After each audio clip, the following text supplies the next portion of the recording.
Welcome to the program. I'm Mark Imperial. This segment's being brought to you by booksgrowbusiness.com. It's the place where busy professionals get their books done to educate consumers, grow their businesses, and to leave a legacy.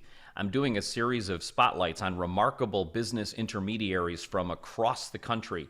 And joining me on this segment from the San Francisco Bay Area is David Jacobs, and he's the founder of davidjacobsbusinessbroker.com. David, welcome to the program. Hey, Mark. Thanks for inviting me. Glad to be with you. David, tell us a little bit about your work, and specifically, who are the types of folks that you specialize in helping? Sure. So I'm a business broker licensed out here in California. I work with business owners across the country, and my focus is pretty narrow. I work in the lower middle market, which are companies with between 3 million and 20 million in revenue. And I'm almost exclusively focused on software companies, software-enabled services, and services business like recruiters and advertising agencies. So, those folks that you work with, um, how experienced are they in selling a business? Have they been growing for a long time and not really focusing on selling? How prepared are they to sell? The interesting thing about what I do is if a business owner is lucky, they get to go through the process once. Most never get that exit that they all dream about. So it's they're all amateurs, and when I did it myself, it was a very gut wrenching process, and I made the transition to being a broker just to help other people through it. So, since they are relatively new and they don't know what they don't know yet, let's talk about that a little bit. How far in advance should they start planning when they consider selling their business? And what are the big areas that they should prepare to make their business more attractive and sellable? Yeah, so on the macro side, I would say that businesses are generally valued off the financial statements, and they're going to use the tax returns. So, you should always grow your business to having increasing revenue and cash flow. So, net income plus the owner's compensation is usually a big kind of add back.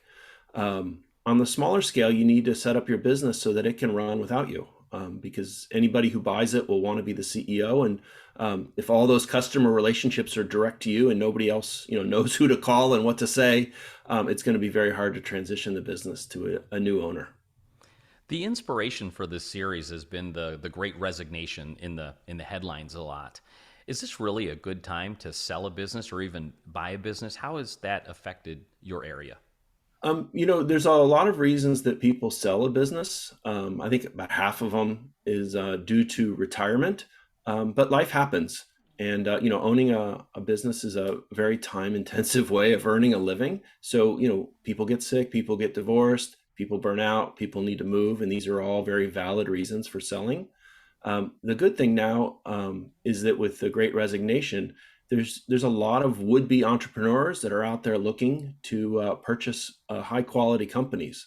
So, if you've built a business and you've earned a good living and you're thinking about the next phase in your life for whatever reason, it's a good time to talk to somebody like myself and see if we could find a new owner for you. When folks are considering selling and they're not familiar with the process, they must do a lot of research online and they might find a lot of information that may or may not be so accurate. Are there any big myths or misconceptions around selling a business that you keep hearing over and over? I'll throw out two, and these are all private deals, so every deal is unique and they all have their idiosyncrasies. But one is valuation, and it's you really need to look at what smaller businesses sell for and not read the headline articles in the media, because most companies don't sell for 100 times revenue and all these newsworthy transactions. And I mean, they're in the news because they're just so much higher than uh, what is typical. When people get ready to sell their business and you start working with them, do you find any common big mistakes or pitfalls that everybody seems to be making that could sabotage their deal? My approach in the lower middle market is because I'm dealing with professional business buyers. I don't really work much in the Main Street space, which are smaller companies where somebody's going to buy the business with an SBA loan. My buyers are typically a private equity fund or a family office or corporate. So, access to capital is not a problem for the people I talk to. What is in limited supply is time. So, overhyping the business, putting out just an unrealistic asking price, thinking that you're gonna, we're gonna negotiate and find something smaller. I don't think that's the way to do it. I think what you need to do is put in a realistic asking price, kind of a minimal acceptable offer, and then through the competition that a broker can create, watch the buyers compete and find the one that offers the most and also creates the right plan for moving forward, because it's not always about the money. I mean, money's a big part, but sometimes maintaining those employees that have been loyal to you for so many years is also a key part in what a owner would consider a successful sale. Great insight. David, what inspired you to become a business intermediary? How did you get started in this field? Yeah, so back in 2006, I took over a family business. I had spent 20 years in the enterprise kind of corporate software world. And I found myself as a print broker, and we did very well. We created some software and grew very large. I had 35 people working for me at one point. And in my mid 40s, I realized that printing just wasn't going to carry me for the rest of my career. And what I really desired was to be back in the world of software. And I went looking for a broker to help me sell it.